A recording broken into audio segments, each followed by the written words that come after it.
नमस्कार, welcome to GK Prince Academy. तो आज हम लोग डिस्कस करेंगे यूपी ट्रिपल एस सी लेखपाल मुख्य परीक्षा, जिसमें हम मैथ सीरीज स्टार्ट कर रहे थे। तो आज उसी का ये दूसरा पार्ट है, जो कि प्रैक्टिस सेट सीरीज 2 है, और उसी को आज डिस्कस करेंगे। इसमें जो है 25 क्वेश्चन होंगे, जो कि रुक्मिणी प्रकाशन के बुक से लिया गया है। तो बहुत ही इंपॉर्टेंट बुक है, तो उससे संबंधित देखेंगे। टोटल इसमें 25 क्वेश्चन, और इसका पहला पार्ट हो चुका है, जो कि आप लोग जाकर चैनल पेज पर भी उसको देख सकते हैं। ठीक है, तो चलिए स्टार्ट करते हैं वीडियो को। और स्टार्ट करने से पहले अगर आप लोग चैनल पर नए हैं तो चैनल को सब्सक्राइब करें, तब वीडियो को लाइक करें और अपने दोस्तों में ज़्यादा से ज़्यादा शेयर करें। ठीक है, चलिए पहला क्वेश्चन आज की इस वीडियो में देखिए आपके सामने है। तो लगाइए, दिया गया है 36 और n के मासापा यानी कि HCF और लासापा यानी कि LCM का जो है 9 क्रमशः 9 और 180 है। तो n का मान ज्ञात करना है। ठीक है, इजी क्वेश्चन है। देखिए इसका क्या करेंगे, फार्मूला होता है पहली संख्या गुणे दूसरी संख्या बराबर LCM इंटू HCF। ठीक है, इसी फार्मूले पर रख देंगे, आंसर आ जाएगा। अब पहली संख्या जो है दिया गया है 36 और दूसरी संख्या का मान n दिया गया है। ठीक है, और ये बराबर LCM का मान 9 है, LCM का मान 180 है और HCF का मान 9 है। इसको सॉल्व कर लेंगे तो 180/9 अपान 36 हो जाएगा। कैंसिल करेंगे, 4 से जाएगा, 4 चौके 16, 2 4 पंचे 20, तो n का मान आ जाएगा 45। ठीक है, और यही हमें ज्ञात करना था, जो कि सी पार्ट में दिया हुआ है इसका आंसर। ठीक है, इस वाले क्वेश्चन को इसी तरीके से लगाते हैं। अगला क्वेश्चन देखते हैं। अगला क्वेश्चन एक पाई चार्ट से संबंधित है, जो कि नया पाठ्यक्रम जो लेखपाल का है उसमें जो है पाई चार्ट और सांख्यिकी का बहुत ही महत्व दिया गया है। तो ये क्वेश्चन है, देखते हैं कौन सा क्वेश्चन है। इसमें दिया गया है कि इसका अध्ययन करें और उसके बाद दिए गए प्रश्न का उत्तर देना है। अब इसमें देखिए, भोजन का 22.5% दिया गया है, बच्चों की फीस जो है 12.75% है, कपड़े जो है 25% इसमें दिए गए हैं, और विविध में 38% आ रहा है, और शेष जो है 1.75% दिया गया है।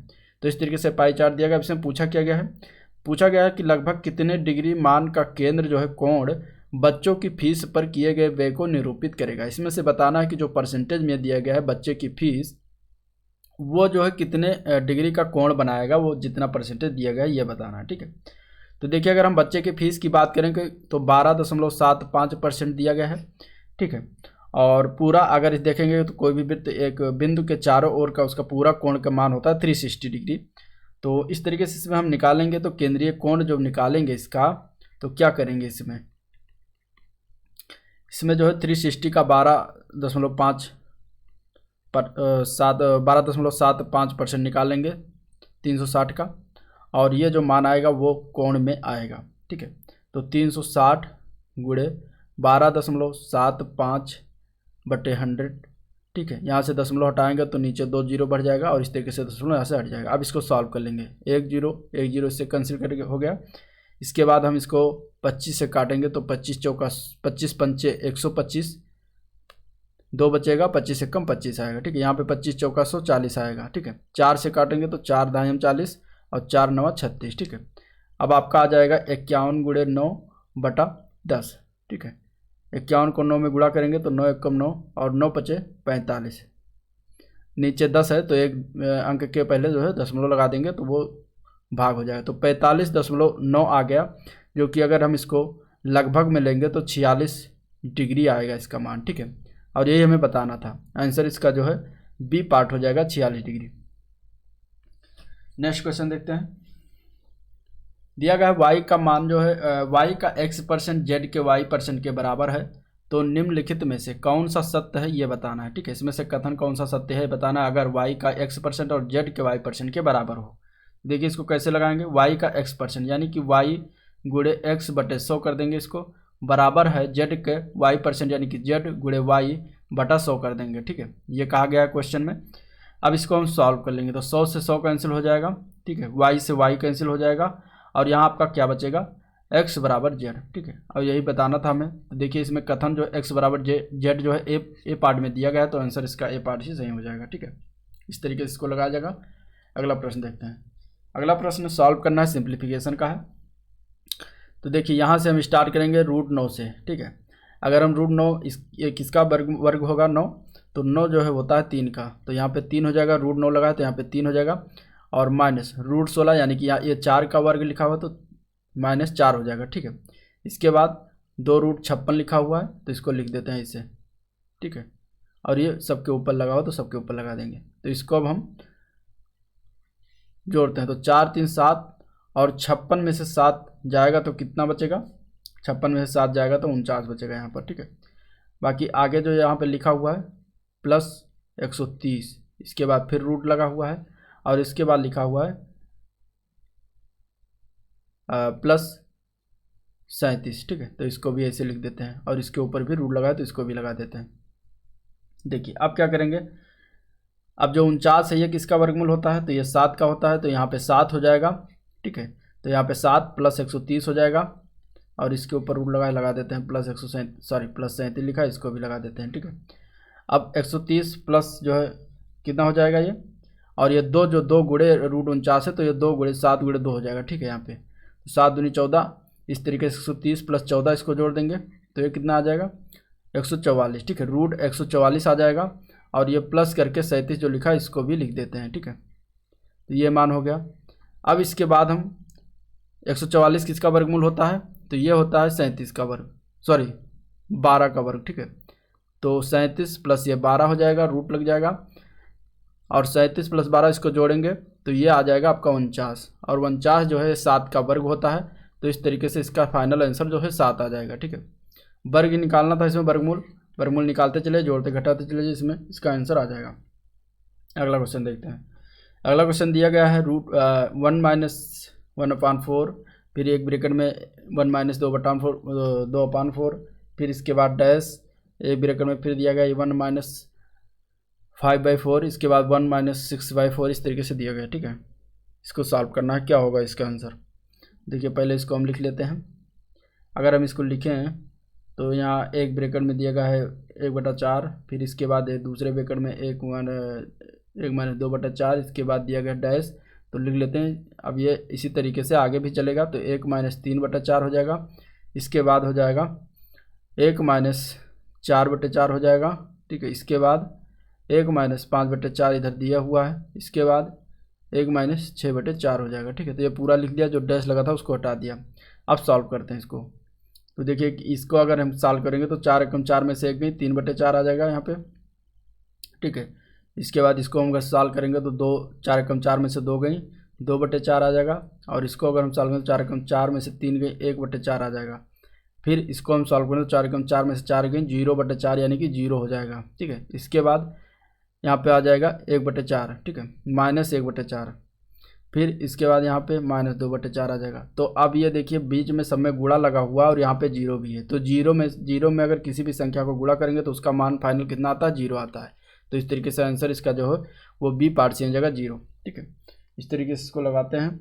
अगला प्रश्न देखते हैं।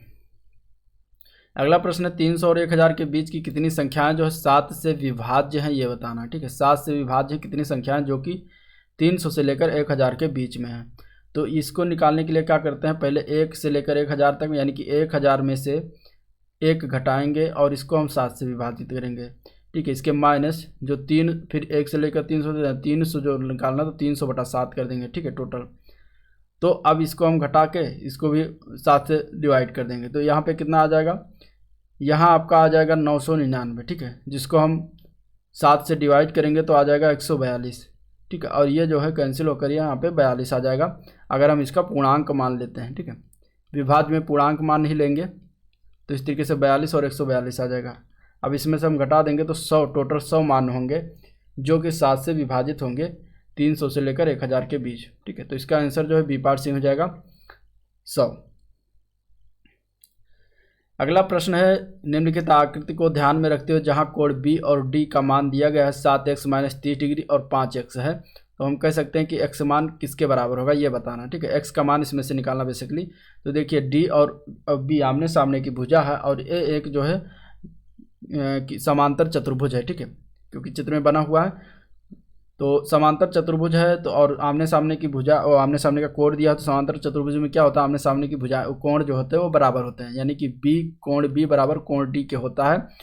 और इस तरीके से कोण बी का मान जो दिया गया है 7x - 30 बराबर हो जाएगा 5x के। ठीक है, 75 करेंगे तो 7 में से 5 जाएगा, यहाँ पे 2x बचेगा और उधर उसको ले जाएंगे तो +30 हो जाएगा। तो x का मान आ जाएगा यहाँ से 15 डिग्री, और यही हमें निकालना था x का मान, जो कि बी पार्ट में दिया गया है। ठीक, 15 डिग्री। इसमें देखिए आपको यही ध्यान रखना था कि ये समांतर चतुर्भुज बन रहा है, तो समांतर चतुर्भुज में आमने सामने के कोण जो होते हैं वो बराबर होते हैं। ठीक है, और मान इस तरीके से निकल आएगा। अगला क्वेश्चन देखते हैं।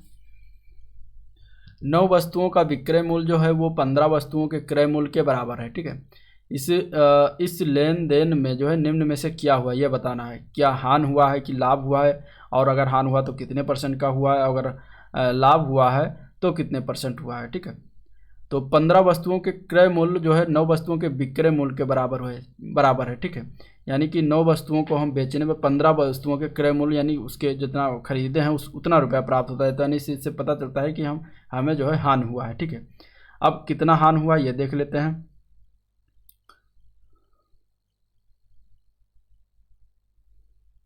नहीं, इसमें हानि नहीं, इसमें लाभ हुआ। ठीक है, 9 वस्तुओं का विक्रय मूल्य जो है 15 वस्तुओं के क्रय मूल्य के बराबर है। तो हम जितना कम बेच रहे हैं और उससे ज़्यादा जो है जितना खरीदें उसका ज़्यादा मिल रहा है, तो इस तरीके से यहाँ पे लाभ हुआ होगा। तो अब अगर हम लाभ निकालेंगे इसमें, तो लाभ % अगर हम निकालेंगे तो 15 - 9/9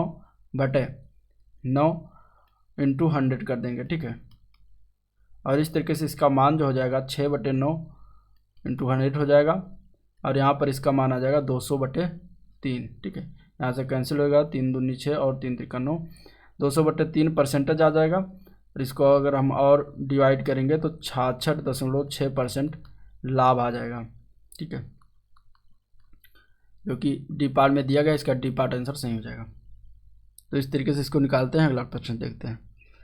अगला क्वेश्चन है, दिए गए बार ग्राफ का अवलोकन करें और प्रश्न का जो है उत्तर दें। निम्नांकित बार ग्राफ 2015 और 2016 की एक कंपनी द्वारा आयातित विभिन्न प्रकार के स्मार्ट बोर्ड 1, 2, 3, 4 और 5 की कुल संख्या हजारों को दर्शाता है। ठीक है, यानी कि इसमें से जो ये बोर्ड दिया गया है वह पहला बोर्ड, दूसरा बोर्ड, तीसरा बोर्ड और चौथा बोर्ड और पांचवा बोर्ड, ये स्मार्ट बोर्डों के प्रकार हैं।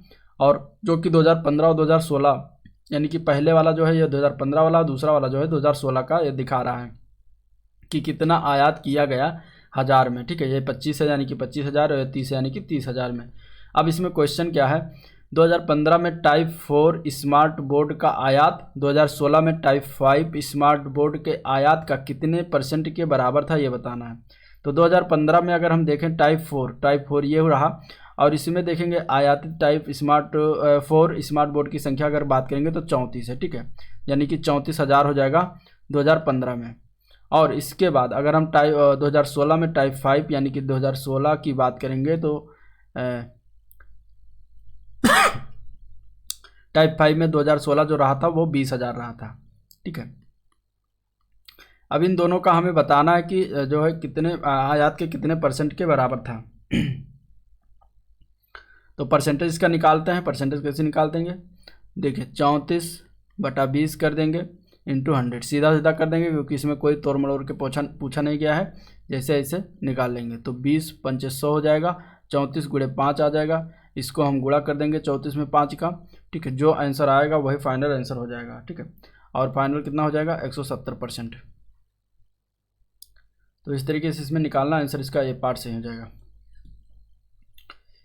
अगला क्वेश्चन है, x अनुपात y का मान दिया गया है 3/4 और निकालना हमें 4x + 3y अनुपात 4y - 4x का मान। ठीक है, तो देखिए x अनुपात y का मान 3/4 है, तो हम इसको x/y लिख सकते हैं, 3/4 हो जाएगा। ठीक है, और अगर हमें क्या निकालना है, तो हमें निकालना है 4x + 3y बटा 4y - 4x। ठीक है, देखिए इसको हम सॉल्व कर लेते हैं थोड़ा सा।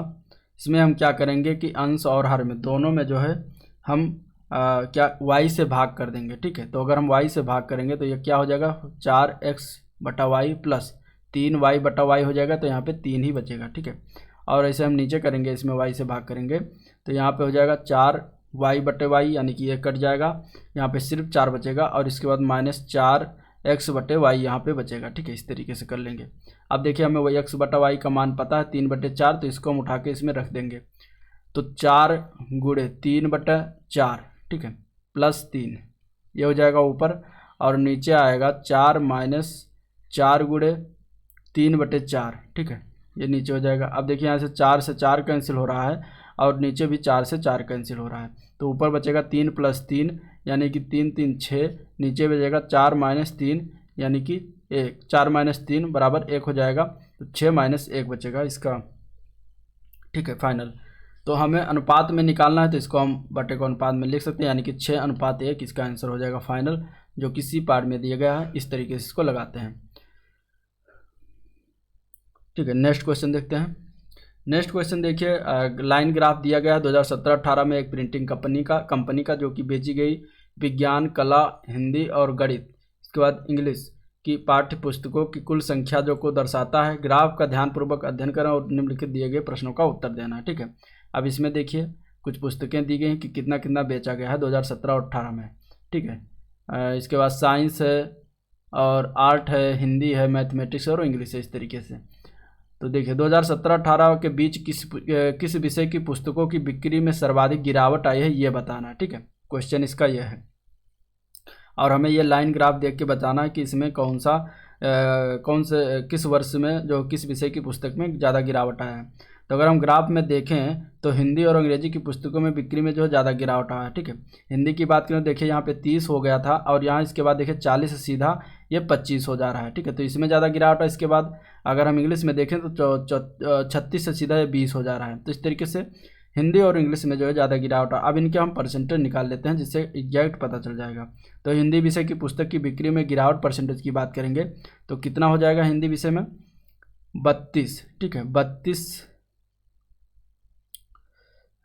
नहीं 30 - 25, ठीक है, 30 - 25 बटे 30 × 100, इस तरीके से इसका परसेंटेज पता चल जाएगा, ठीक है। तो 30 - 25 यानी कि 5/30 × 100 और यहाँ से हम इसको काटेंगे तो 5 × 6 = 30 और 100/6 यानी कि आ जाएगा 16 से ही 2/3% आ गया, ठीक है। इसके बाद अगर हम देखें तो इंग्लिश के परसेंटेज ग्राफ की देखेंगे तो इंग्लिश का परसेंटेज की बात करेंगे तो हो जाएगा 32 - 20/32, ठीक है, × 100, इस तरीके से हो जाएगा। 32 - 20 हो जाएगा आपका 12/32 × 100।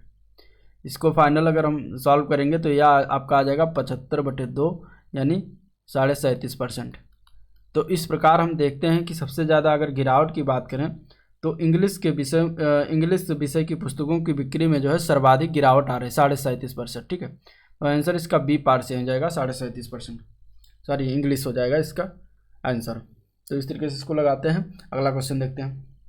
अगला क्वेश्चन है, एक बारंबारता बंटन में जो है एक कक्षा का मध्यमान, ठीक है, 12 दिया गया है और इसका जो है विस्तार 6 है। तो कक्षा का निम्नतर सीमा बताना है, निम्नतर सीमा मिनिमम रेंज बताना है इसका कितना होगा। तो मध्यमान दिया गया, विस्तार दिया गया, तो निम्नतम सीमा कैसे निकालते हैं, फार्मूला होता है बारंबारता में, उसी को हम लगा देंगे, ठीक है। अधिकतर बारंबारता में फार्मूले होते हैं, फार्मूला आपको याद रखना पड़ेगा, देखना पड़ेगा, नहीं तो नहीं निकल पाएगा। निम्नतम सीमा होता है मध्यमान माइनस विस्तार बटे 2, ये होता है फार्मूला, ठीक है। अब यहाँ पे मध्यमान दिया गया है 12 तो 12 रख देंगे, माइनस विस्तार दिया गया है 6 तो 6/2 हो जाएगा, ठीक है, 6/2 हो जाएगा यहाँ पे, 6/2 यानी कि 3, ठीक है, 12 में से 3 गए 4, तो आंसर इसका जो आ जाएगा,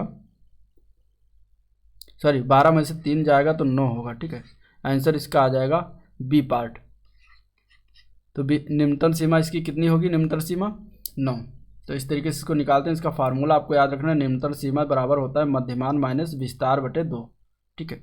अगला प्रश्न देखते हैं। दिया गया 400 लीटर दूध और पानी में मिश्रण में जो है 10% पानी है। अब यदि मिश्रण में 80 लीटर दूध डाल दिया जाए तो मिश्रण में पानी का परसेंटेज क्या हो जाएगा, ये बताना है, ठीक है। 400 लीटर दूध था, दूध और पानी का मिश्रण था, उसमें से 10% जो है पानी था। अब कह रहा है कि फिर मिश्रण में 80 लीटर दूध डाला जा रहा है तो मिश्रण में पानी का परसेंटेज कितना रह जाएगा, ठीक है। पानी उतना ही है लेकिन अब परसेंटेज कितना हो जाएगा ये बताना है। तो मिश्रण में पानी की मात्रा की बात करें तो 400 × 10/100 हो जाएगा, यानी कि 40 लीटर जो है पानी था उसमें, ठीक है, और यह 40 लीटर जो है पानी था है, और 80 लीटर कह रहा दूध डालने पर 80 लीटर दूध डालने पर, तो दूध हम डाल देते हैं तो कितना हो जाएगा टोटल हो जाएगा 400 प्लस 80 यानी कि 480 लीटर हो जाएगा मिश्रण। ठीक है, तो इसमें बताना कि 480 लीटर में कितने परसेंट पानी है। तो अब पानी का परसेंट हम निकाल सकते हैं। पानी परसेंट कितना है, तो 40 लीटर पानी है और टोटल मिश्रण 480 है, इंटू 100 कर देंगे। इसके बाद इसको हम सॉल्व करेंगे तो ये आपका आ जाएगा टोटल 8 से ही 1/3%। ठीक है, जो कि यही निकालना था। तो 480 लीटर 80 लीटर दूध मिलाने के बाद उसमें पानी का परसेंटेज जो हो जाएगा वो 8 से ही 1/3% हो जाएगा। उसके पहले कितना था, 10%। तो इस तरीके से आंसर इसका बी पार्ट से हो जाएगा, 8 से ही 1/3%। अगला क्वेश्चन बारंबारता से संबंधित है। ये दिया गया वितरण की संक्षिप्त बारंबारता सारणी दिया गया है और इससे हमें बताना कि वर्ग अंतराल 20-30 के बीच संचयी बारंबारता कितनी होगी, ये बताना है। ठीक है, तो देखिए वर्ग अंतराल दिया गया है, बारंबारता दिया गया है, संचयी बारंबारता पूछ रहा है। तो कैसे निकालेंगे, तो पहले हम इसकी सारणी बनाएंगे। वर्ग अंतराल एक तरफ लिखते हैं, वर्ग अंतराल। ठीक है, इसके बाद बारंबारता लिखते हैं, बारंबारता। इसके बाद संचयी बारंबारता लिखते हैं, संचयी बारंबारता, जो कि हमें निकालना है। ठीक है, तो कैसे निकालते हैं इसको हम आइए देखते हैं। संचयी बारंबारता देखिए, वर्ग अंतराल दिया गया 0 से 10, इसके बाद दिया गया 10 से 20। ठीक है, इसके बाद है 30 से 40, सॉरी 20 से 30 है बीच में, 20 से 30, इसके बाद दिया गया है 30 से 40। ठीक है, और इसका बारंबारता दिया गया है 4, 6, 7 और 2। ठीक है, ये बारंबारता। अब हम संचयी बारंबारता निकालने के लिए क्या करते हैं कि ये जो 4 दिया गया है, ये 4 को हम पहले लिख लेंगे इसे। ठीक है, इसके बाद दूसरा संचयी बारंबारता क्या होगा, इनको हम दोनों को जोड़ देंगे, यानी कि 6 4 10 हो जाएगा। इसके बाद तीसरे बारंबारता को इसमें जो है 10 में 7 ये भी जोड़ देंगे, तो 10 7 17 हो जाएगा। इसके बाद फिर इसमें 2 जोड़ देंगे, तो यानी कि 17 2 19 आ जाएगा। ये संचयी बारंबारता निकाला जाता है इस तरीके से जोड़ जोड़ के। ठीक है, एक एक करके जोड़ते चले जाएंगे, मतलब जितना ऊपर छूट जाए सभी को एक साथ जोड़ के इधर लिखते चलेंगे जाएंगे, तो वो क्या निकलेगा, संचयी बारंबारता। ठीक है, इस तरीके से निकाला जाता है। तो अब इसमें से हमें पूछा गया है कि 20 और 30 के बीच जो है संचयी बारंबारता कितना होगा। तो 20 और 30 के बीच जो है संचयी बारंबारता कितना आ रहा है, 17। ठीक है, तो आंसर इसका जो है 17 हो जाएगा। अगर यही 30 और 40 के बीच में पूछता तो 19 हो जाता आंसर। यही अगर 10 और 20 के बीच पूछता तो 10 हो जाता। यही अगर 0 से 10 के बीच में पूछता तो 4 हो जाता। तो 20 से 30 के बीच संचयी बारंबारता पूछता है, तो इसका आंसर जो है सी पार्ट से हो जाएगा 17। इस तरीके से इसको निकालते हैं। अगला प्रश्न है,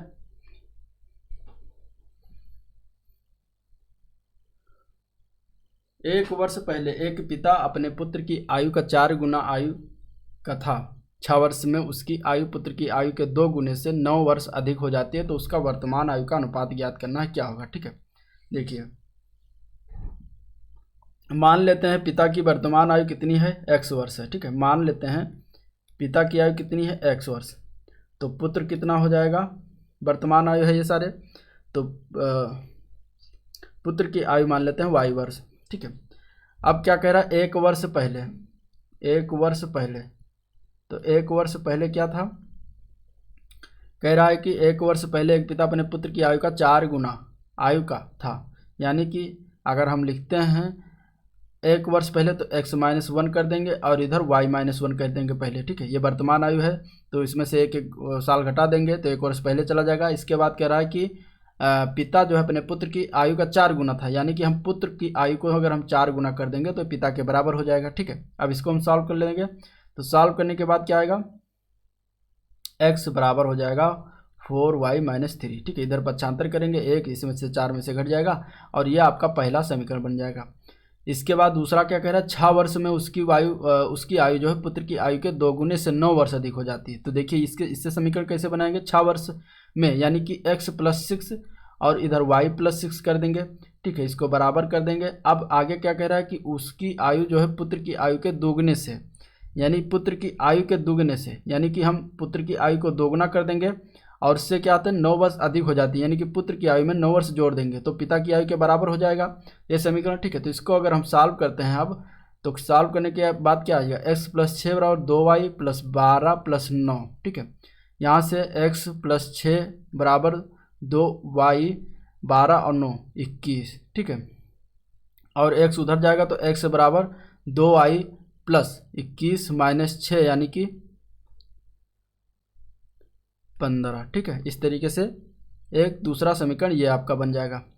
अब x बराबर 4y-3 और x बराबर 2y+15, तो यानी कि x दोनों बराबर हैं, तो यहाँ से दोनों को बराबर कर देंगे दोनों समीकरण। तो 4y-3 बराबर 2y+15। ठीक है, इसको हल कर लेंगे तो यहाँ से क्या माना जाएगा। ठीक है, 2y इधर आएगा तो 4 में से घट जाएगा, तो 4 में से 2 गई, 2y बचेगा, और 3 उधर जाएगा तो प्लस हो जाएगा, ये 18 हो जाएगा। ठीक है, तो y का मान आ जाएगा 9।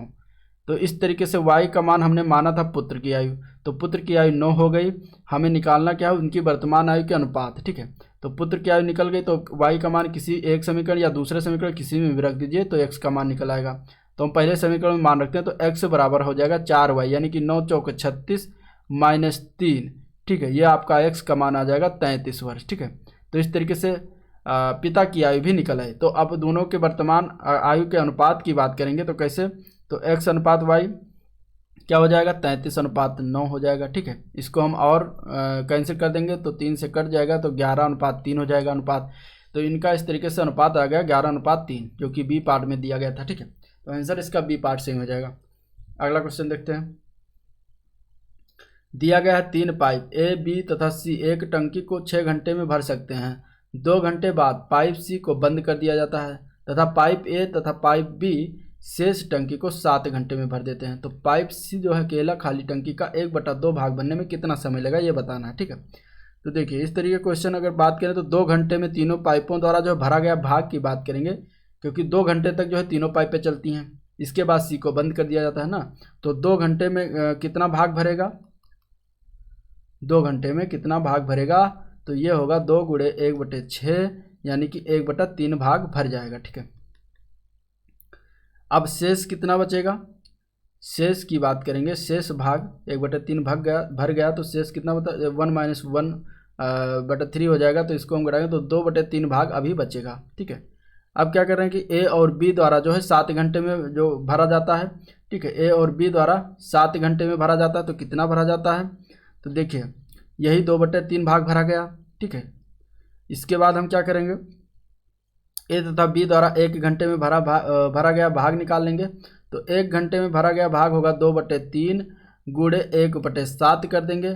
यहाँ इसको सॉल्व करेंगे तो 2/21 भाग जो है 1 घंटे में ए और बी द्वारा भरा दिया जाता है। ठीक है, अब जो पाइप सी है वो 1 घंटे में कितना भरेगा, सी जो है 1 घंटे में कितना भरेगा, तो 1/6 भाग जो पूरा भरता है तीनों मिलकर माइनस यही 2/21 कर देंगे। ठीक है, इसको घटा देंगे तो पाइप सी का 1 घंटे में भाग निकल आएगा। तो इसको अगर हम सॉल्व करेंगे तो यह आपका आ जाएगा, कैसे सॉल्व करेंगे, तो इसमें से देखिए हम इस 6 × 21 कर देंगे, एलसीएम इसका हो जाएगा, और ऊपर हो जाएगा 21 - 12। ठीक है, और इस तरीके से इसको हम निकाल लेंगे तो यह आपका आ जाएगा फाइनल 1/14 घंटा।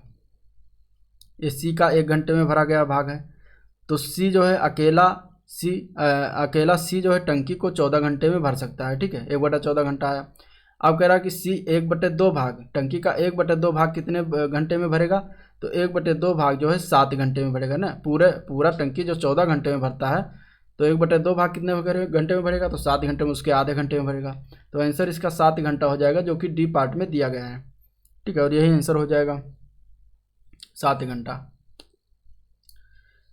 अगला क्वेश्चन है, यदि किसी वस्तु का क्रय मूल्य और विक्रय मूल्य का अनुपात जो है 5:4 है, तो वस्तु पर लाभ या हानि परसेंटेज कितना होगा, ये बताना है। ठीक है, अब देखिए क्रय मूल्य और विक्रय मूल्य यानी कि सीपी और एसपी का अनुपात दिया है, यानी कि खरीदा गया है 5 रुपये में और बेचा जा रहा है 4 रुपये में मान लेते हैं। तो खरीदा ज़्यादा में गया है, तो यानी कि क्या हुआ, हानि हो जाएगा ना। 5 रुपये में खरीद के 4 रुपये में बेच रहे तो 1 रुपये की हानि हो रही है। यहाँ पे देखिए 5:4 है, 5 रुपये से ज़मीन खरीद कर 4 रुपये में बेच रहे हैं तो 1 रुपये का हानि हो रहा है। ठीक है, हमें निकालना क्या है, हानि परसेंटेज। तो हानि परसेंटेज कैसे निकालते हैं, 1 रुपये की हानि हो रही 5 रुपये पर इंटू 100 कर देंगे, तो यह आपका फाइनल हानि परसेंटेज आ जाएगा 5 दूनी 10, यानी कि 20% हानि हो जाएगा। ठीक है, इसका आंसर, और यही आंसर इसका हो जाएगा 20%, जो कि बी पार्ट में दिया गया है 20%। तो इस तरीके से इसको निकालते हैं। अगला क्वेश्चन है, यदि 18 टन कोयले को एक रेल द्वारा 400 किलोमीटर ले जाने में 750 रुपये खर्च आता है, तो 280 टन कोयले को जहाज द्वारा 576 किलोमीटर ले जाने में खर्च, जबकि जहाज का किराया जो है रेल के किराए का 3/10 भाग कितना आएगा, ये बताना है। ठीक है, तो अगर हम बात करें, दूरी दिया गया है इसमें, ठीक है, खर्च दिया गया है, भार दिया गया है, और हमें बताना है कि अगर हम जहाज़ का किराया जो रेल के किराए का 3/10 भाग है, और अगर हम जहाज़ द्वारा 576 किलोमीटर ले जाएं तो कितना खर्च आएगा ये बताना है, ठीक है। इस क्वेश्चन में 18 टन कोयले को जो रेल द्वारा ले जाता है, रेल द्वारा 400 किलोमीटर लिया जाता है, तो 750 रुपये का खर्चा आता है, ठीक है। देखिए इसको लिख लेते हैं, पहले इधर दूरी लिख लेते हैं और फिर भार लिख लेते हैं कितना है, इसके बाद हम लिख लेते हैं खर्च कितना आ रहा है, इसको इस तरीके से चार्ट बना लेते हैं, ठीक है। दूरी जो है रेल द्वारा है 400 किलोमीटर, ठीक है, और कितना भार है तो 18 टन है, ठीक है, और खर्चा कितना आ रहा है इसमें 750 रुपये खर्चे आ रहे हैं, ठीक है। इस तरीके से हो गया। अब जहाज़ का लिख लेते हैं नीचे। तो जहाज़ की अगर हम बात करेंगे तो जहाज़ में अगर हम दूरी की बात करें तो 576 किलोमीटर ले जाया जा रहा है, भार कितना है 280 टन, ठीक है, 280 टन। अब खर्च कितना आ रहा है तो मान लेते हैं इसको x यही निकालना है, ठीक है। तो देखिए कैसे निकालेंगे, अब इसमें हम क्या करेंगे, 18 गुणे 400 कर देंगे बटे 280 गुणे 576, और ये बराबर कर देंगे 750 बटे x के, ठीक है। तो ये इस तरीके से फार्मूला बन जाएगा, और यहीं से हम x को पक्षांतर करके सॉल्व कर लेंगे, ठीक है।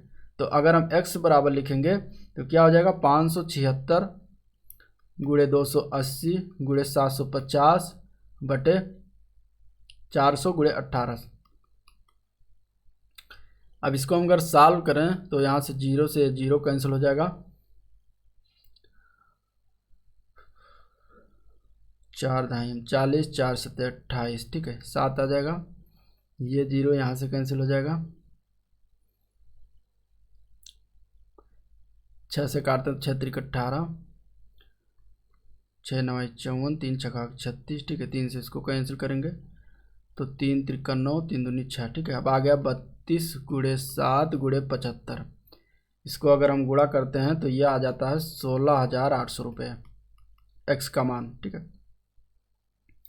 अब पूछ रहा है कि अगर जहाज़ का किराया रेल के किराए का 3/10 भाग है तो कितना खर्चा आएगा, तो हम निकाल लेते हैं जहाज़ का किराया 16,800 का जो है 3/10 कर देंगे, तो ये जो है फाइनल आंसर आपका आ जाएगा, ठीक है। इसमें 3 से गुणा कर देंगे, 0 से 0 कैंसिल हो जाएगा, तो आ जाएगा आपका 5,040 रुपये, ठीक है, जो कि आंसर बी में दिया गया है, यही आपका आंसर हो जाएगा, ठीक है। अगर ये 3/10 भाग नहीं बताता क्वेश्चन में तो इसका सीधा आंसर 16,800 रुपये हो जाता, लेकिन 3/10 भाग इसका हम निकालेंगे 16,800 का, तो फाइनल आंसर 5,040 आएगा। तो इस तरीके से इस क्वेश्चन को लगाया जाता है। अगले क्वेश्चन की बात करते हैं। तो एक परीक्षा में एक विद्यार्थी को प्रत्येक सही उत्तर पर 4 अंक प्राप्त होता है और प्रत्येक गलत उत्तर पर 1 अंक कट जाता है। यदि वो पूरे 75 प्रश्न करता है और 125 अंक प्राप्त करता है, तब उसने जो है कितने प्रश्नों के सही उत्तर दिए ये बताना, ठीक है। तो मान लेते हैं कि उसने सही उत्तर x प्रश्न के दिए थे, ठीक है, और सही उत्तर पर प्राप्त अंक तो 4 अंक पाता है, एक सही उत्तर पर तो 4x अंक पाएगा वो, ठीक है, सही उत्तर पर। और गलत उत्तर की बात करेंगे तो पहले हम शेष प्रश्न की बात कर लेंगे, कितना बचा। तो टोटल जो है 75 प्रश्न हल करता है, माइनस वो 4 जो माइनस जो है x प्रश्न वो जो है सही करता है, ठीक है। तो और इस तरीके से इसका जो हो जाएगा ये शेष प्रश्न बच जाएगा। तो गलत उत्तर के काटे गए अंक की बात करेंगे तो कितना हो जाएगा 75 माइनस x इंटू 1, ठीक है, ये गलत उत्तर पर काटा गया अंक हो गया। अब प्रश्न के अनुसार 4x माइनस 75 माइनस x हो जाएगा बराबर ये 125 के हो जाएगा, ठीक है। 4x से टोटल अंक है और गलत उत्तर पर काटा गया इतना अंक, तो इसमें से इतना घटाएंगे तो वो 125 अंक जो प्राप्त करता है उसी के बराबर ये हो जाएगा, ठीक है। अब इसको सॉल्व कर लेते हैं। तो 4x माइनस 75 और प्लस x हो जाएगा, माइनस माइनस का गुणा और इसके बाद 125, तो 4x और एक x मिलकर 5x हो जाएगा, 75 उधर जाएगा तो ये हो जाएगा 200, ठीक है। तो x का मान फाइनल आ जाएगा 5 चौके 20 40। तो इस तरीके से उसने कितने सही प्रश्नों के सही उत्तर दिए थे, तो टोटल 40 प्रश्नों के सही उत्तर दिए थे, ठीक है। तो आंसर इसका बी पार्ट हो जाएगा। इस तरीके से इस क्वेश्चन को लगाते हैं। अगला क्वेश्चन देखते हैं। एक चित्र दिया गया जिसमें अर्धवृत्त और एक समकोणीय त्रिभुज बनाता है और पी क्यू जो है अर्धवृत्त का व्यास है। संपूर्ण चित्र का परिमाप ज्ञात करना है कि इसके संपूर्ण चित्र का जो है परिमाप क्या होगा। अब ये यहाँ देखिए पी क्यू आर एक समकोण त्रिभुज है और पी क्यू ये जो है नीचे वाला जो पोर्शन है ये अर्धवृत्त का व्यास है, ठीक है। पी क्यू एक व्यास बताया गया है।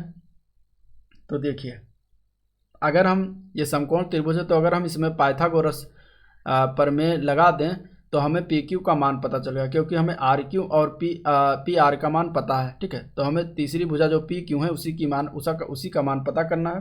तो पाइथागोरस प्रमेय अगर हम लगाते हैं त्रिभुज पी क्यू आर में तो तीसरे जो है भुजा का मान पता चल जाएगा। तो क्या होगा, पी क्यू बराबर हो जाएगा 13 का स्क्वायर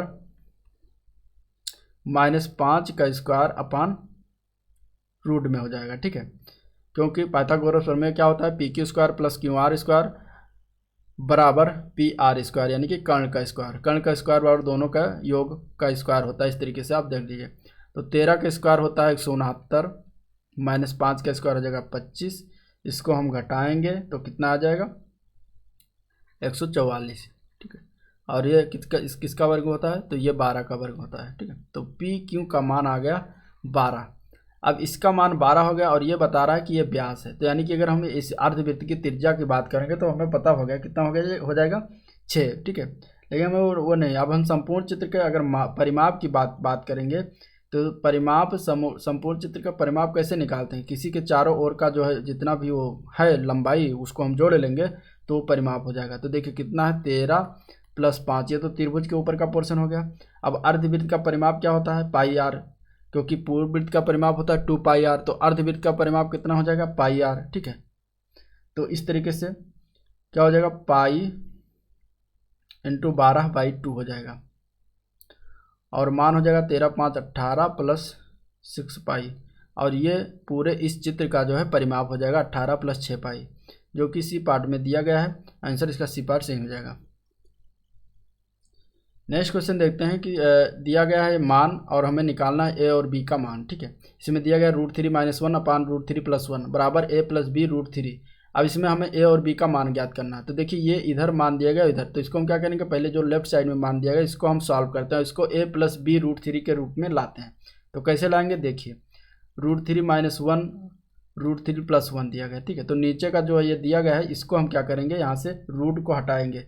तो क्या करेंगे, ऊपर नीचे जो है √3 - 1 से हम गुणा कर देंगे, √3 - 1 से हम गुणा करेंगे ऊपर नीचे, ठीक है। तो ऊपर क्या हो जाएगा, ऊपर हो जाएगा √3 - 1 का होल स्क्वायर हो जाएगा और नीचे आ जाएगा √3 + 1 √3 - यानी कि a + b a - b यानी कि a² - b स्क्वायर यानी कि √3 का स्क्वायर -1 का स्क्वायर यानी कि 3 का स्क्वायर -1 का हो जाएगा, यानी कि 3 - 1 इसका फाइनल हो जाएगा, ठीक है। और ऊपर हम इसको ओपन करेंगे a - b का होल स्क्वायर यानी कि a² यानी कि 3 √3 का स्क्वायर 3 + b² यानी कि 1 - 2 ab यानी कि 2 √3 आ जाएगा ऊपर, नीचे हो जाएगा 3 में से 1 गई 2, ठीक है। इसको और सॉल्व करते हैं, 3 × 1 = 4 - 2 √3/2। यहाँ से क्या करेंगे, 2 ऊपर कॉमन हो जाएगा तो ऊपर बचेगा 2 - √3/2, यहाँ से 2 2 कैंसिल हो जाएगा और फाइनल हमारा बचेगा 2 - √3, ठीक है। ये हो गया लेफ्ट साइड। अब इसके राइट साइड में दिया गया a + b √3, ठीक है। अब क्या करेंगे, हम इनको दोनों को कंपेयर कर लेंगे। तो देखिए a की जगह पर क्या लिखा हुआ, 2 लिखा हुआ, और b की जगह पर क्या लिखा हुआ है, -1 लिखा हुआ, ठीक है। क्योंकि यहाँ पे प्लस लिखा हुआ है तो यहाँ पे हम माइनस चिन्ह को लेंगे। तो यहाँ से हम a का मान निकाल सकते हैं, 2 हो जाएगा, और b का मान कितना हो जाएगा -1, ठीक है, कंपेयर करके। तो इस तरीके से a और b का मान पता चल गया, जो कि मेरे b पार्ट में दिया गया है, a = 2 b = -1, ठीक है। इस क्वेश्चन को इस तरीके से लगाते हैं। अगला क्वेश्चन देखते हैं। अगला क्वेश्चन है, श्रोताओं में से 1/6 भाग जो है वो पुरुष हैं, 1/3 भाग महिलाएं हैं और शेष बच्चे हैं। तो बच्चों की कुल संख्या श्रोताओं की कुल संख्या का कितना % है ये बताना है, ठीक है। तो देखिए पहले बच्चों की कुल संख्या ज्ञात कर रहते हैं। तो कुल संख्या की बात करेंगे तो मान लेते हैं टोटल 1/6 भाग 1/3 यानी कि 1 - 1/6 और प्लस 1/3, इसको हम घटा देंगे 1 में से तो बच्चों का भाग निकल आएगा। तो 1 माइनस इसको हम 6 यहाँ पे एलसीएम ले लेंगे तो 1 + 2 हो जाएगा, ठीक है। और ये मान हो जाएगा 1 - 2 1 3/6 हो जाएगा, यानी कि इसको हम कैंसिल करेंगे तो 2 आ जाएगा, यानी कि 1 - 1/2 और फाइनल आ जाएगा आपका मान 1/2। तो टोटल बच्चों का भाग उसमें कितना है 1/2। अब परसेंटेज हम निकाल लेते हैं। बच्चों का परसेंटेज निकालेंगे तो 1/2 इंटू 100, ठीक है। और यहाँ पे 2 से अगर डिवाइड करेंगे तो ये कितना आ जाएगा 50%। तो टोटल उसमें बच्चों का परसेंटेज कितना है 50%, ठीक है। तो आंसर इसका डी पार्ट से इस तरीके से इसको निकालना रहता है। नेक्स्ट क्वेश्चन है, दिए गए आंकड़ों के आधार पर व्यक्तियों के माध्य की ऊंचाई ज्ञात करना है।